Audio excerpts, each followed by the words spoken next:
Ayun oh, mapagpalang hapon sa inyong lahat. Nandito ako ngayon sa San Vicente, sa Tomas, Batangas para mag-bike doon sa bundok na yan, Mount Bulalo. Napakatarik niyan, dyan sa may tower na yan. Kung nakikita nyo, dyan ako pupunta. Sana makayanan ko ang ahon at ligtas ding makauwi sa bahay. Ayan, malapit-lapit na ako papuntang bundok ng Mount Bulalo.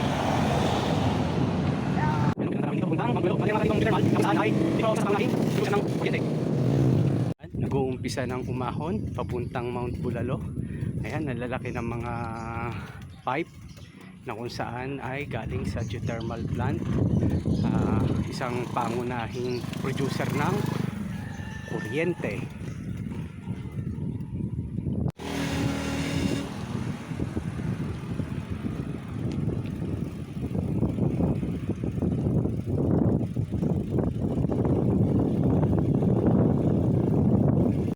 So ayan na nga, nasa bungad na ako ng Mount Bulalo.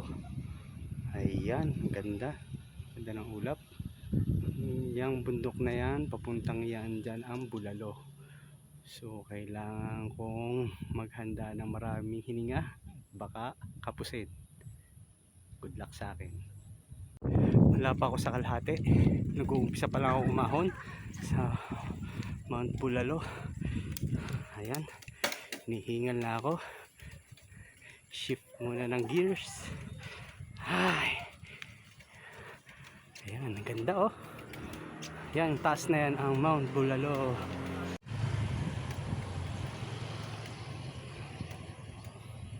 Nandito na, malapit-lapit na. May nakasabay akong dalawang mga batang bikers. Ang lalakas. Yan, last ikot na to o siko. At malapit na ako sa tuktok.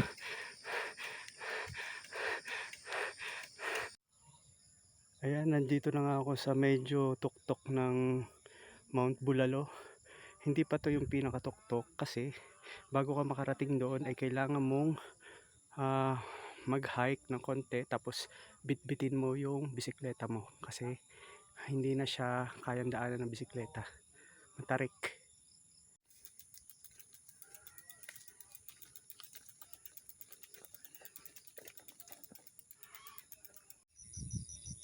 Ayan, malapit na ako doon sa grotto.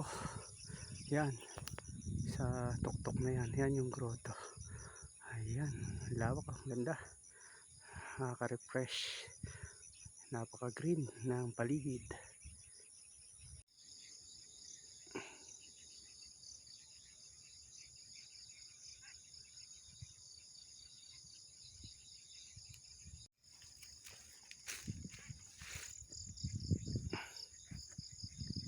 Sabi nung nangangalaga, ito daw yung dating birhen na nakalagay doon sa grotto. Kaso, dahil nga sa tagal ng panahon, inanay. At yan, nasira. So, pinalitan na siya nung nandun sa may grotto. Isa to sa mga dasalan dito sa Mount Bulalo.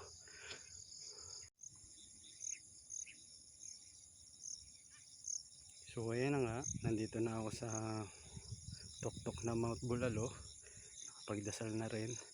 Ayan, kita ang ibaba ng Santo Tomas, Bitin at sa parting Laguna.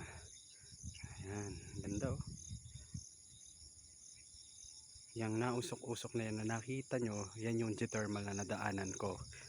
Diyan kumukuha ng source ng kuryente. Ganda no? Yan. Panalo sa view.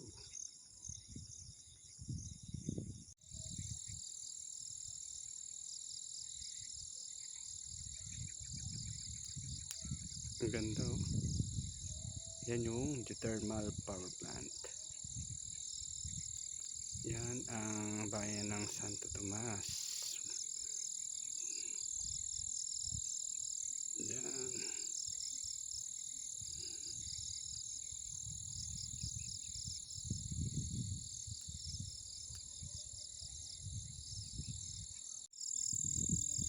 Ayun, pakiusap ko lang sa mga nabisita dito, sana naman ay pag umalis kayo ay huwag kayo mag-iwan ng mga kalat kasi nakakahiya sa mga napaglilinis sa area na to. Kalimitan matatanda pa naglilinis dito.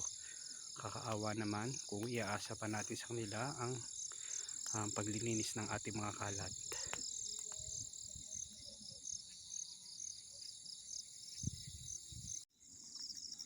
Kain muna kayo ng shawarma, ako'y nagutom. Ang tarik kasi. Maya maya ay ako rin ay aalis na at nagdidilim na dito.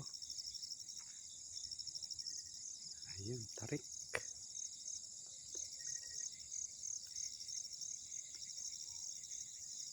May mga aso pala dito sa taas ng Mount Bulalo, nanghingi ng aking kinain. Chuk!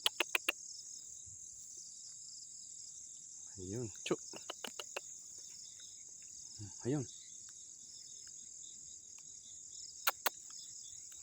Mailap nung una, nung nabigyan ko ng konti, maamo na. Ilangan trick sa aso para bumait. Huwag nyo na akong tatahulan na pag sunod kong punta dito. Ayan. Mamaya ako ay uuwi na. Babay sa inyo. Gabi na.